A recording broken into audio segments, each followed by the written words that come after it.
ఇది చాలా ఆశ్చర్యంగా ఉంది సార్. అక్కడ 30-40 రోజుల పాటు అక్కడ ధర్నా జరిగితే యాంటీ ఇండియా స్లోగన్స్, పోలీసుల మీద దాడులు అన్నీ జరిగాయి.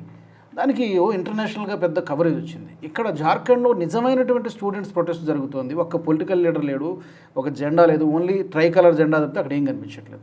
బట్ ఎవరు దాని గురించి ఎందుకని పెద్దగా మాట్లాడలేదు?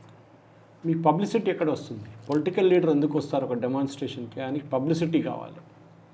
మీరు ఢిల్లీలో ఉన్నప్పుడు international media, national media, local media, social media అన్నీ ఉంటుంది మీ దగ్గర. జార్ఖండ్లో ఉంటే మ్యాక్సిమం మిమ్మల్ని సోషల్ మీడియా ఉంటుంది అంతే. మీకు ఎవ్వరు కవరేజ్ ఇవ్వరు. లోకల్ రిపోర్టర్స్ కూడా రారు మీ దగ్గరికి, ఎందుకంటే మీరు డబ్బులు పంచిపెట్టరు. అదే అంటారు, డబ్బులు ఇస్తే వాళ్ళు వస్తారు, కవరేజ్ ఇస్తారు, పెయిడ్ కవరేజ్ అంటారు దాన్ని, అందరికి తెలిసింది అది. ఓకే, కానీ అది జరగట్లేదు జార్ఖండ్లో జెన్యున్ గ్రూప్స్ ప్రొటెస్ట్ చేస్తున్నారు. సో దానికి వాళ్ళకి ట్రాక్షన్ లేదు. మన వైపు నుంచి కూడా తప్పు ఉంది. మన దాంట్లో ఎంతమంది మనం జార్ఖండ్ న్యూస్ గురించి ట్వీట్ చేస్తామా, లేకుంటే మన సోషల్ మీడియాలో పోస్ట్ చేస్తున్నామా?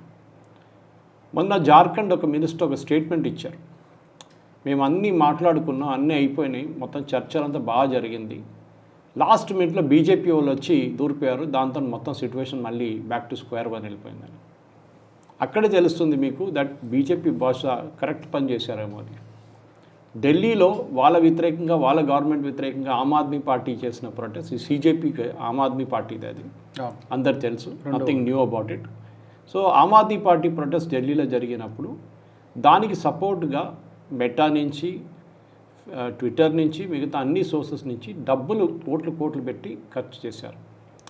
మనందరూ తెలిసింది వీళ్ళ లైఫ్ స్టైల్ చూస్తే కూడా. మన సౌరవ్ దాస్ ఈజ్ నేపాలీ, కానీ ఆధార్ కార్డు ఉంది వాడి దగ్గర.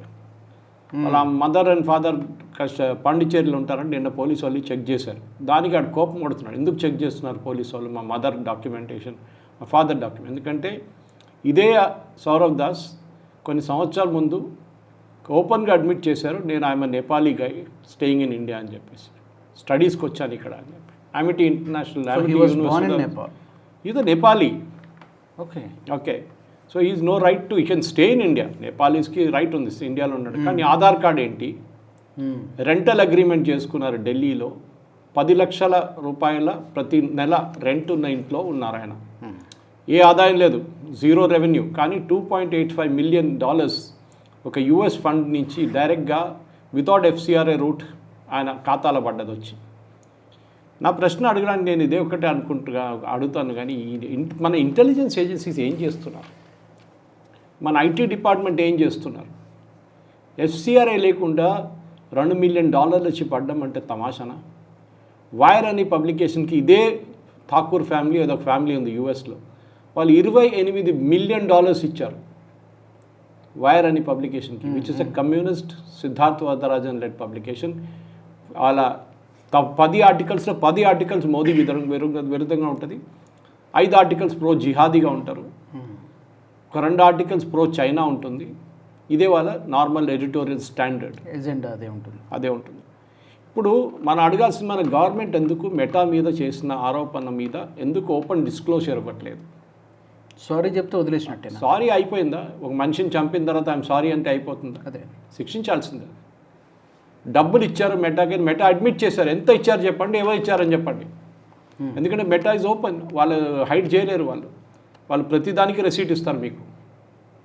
మళ్ళీ రెసీట్ ఎవరికి ఇచ్చారు, దాని నంబర్ ఏంటి, GST నంబర్ ఉందా లేదా, it is a foreign build నంబరా, దానికి మీకు ఎట్లా పేమెంట్ ఎట్లా వచ్చింది, ఎవరు ఇచ్చారు పేమెంట్, దేనికి బూస్ట్ చేయమని ఇచ్చారు, ఇది ఓపెన్ డిస్క్లోజర్ చేయాలండి. అశ్విని వైష్ణవ్ తప్పు అది. ఈ should openly disclose saying that meta ఇన్ని కోట్ల రూపాయలు ఇచ్చారు ఈ ఢిల్లీ ప్రొటెస్ట్ని యాంప్లిఫై చేయడానికి. మనందరూ తెలిసింది అలోగ్రితం, మన పొద్దున్న లేవగానే ఫస్ట్ మనం చెక్ చేస్తాం, మన ఫోన్ చెక్ చేస్తాం, మనం ఏం మెసేజెస్ వచ్చింది, ఎవరెవరు కొత్త వీడియోలు పెట్టారు, ఏ ఇన్స్టాగ్రామ్ పోస్ట్ ట్రెండింగ్ ఏముంది ట్విట్టర్లో చూస్తాం. దాని తర్వాత బ్రషింగ్కి వెళ్తాం.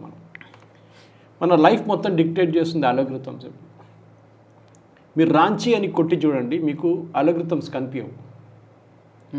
Doesn't work, it doesn't push the reach అన్నమాట. ఢిల్లీలో జరిగిన దానికన్నా ఒక 1/4 కూడా రాంచీకి రావట్లేదు. అక్కడ అదే ప్రొటెస్ట్ నడుస్తుంది, అదే స్కేల్లో నడుస్తుంది. అక్కడ క్రిమినల్స్ లేరు, ఢిల్లీలో వచ్చినట్లు 3,000 మంది క్రిమినల్స్ రాలేదు, కానీ వాళ్ళకి పబ్లిసిటీ లేదు.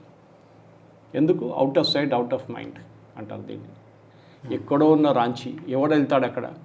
ఈవెన్ నేషనల్ ఛానల్స్ చెప్తే, రిపోర్టర్స్ చెప్తే వాళ్ళు వెళ్తారు, కానీ బహుశా లోకల్ ఛానల్స్ కంటే ఇప్పుడు చిన్న చిన్న ఛానల్స్, మన తెలుగు ఛానల్స్ ఉంది, వాళ్ళు ఎవరు వెళ్ళరు. వాళ్ళు ఏదో ఏఎన్ఐ ఫీడ్ తీసుకుంటారు అక్కడి నుంచి.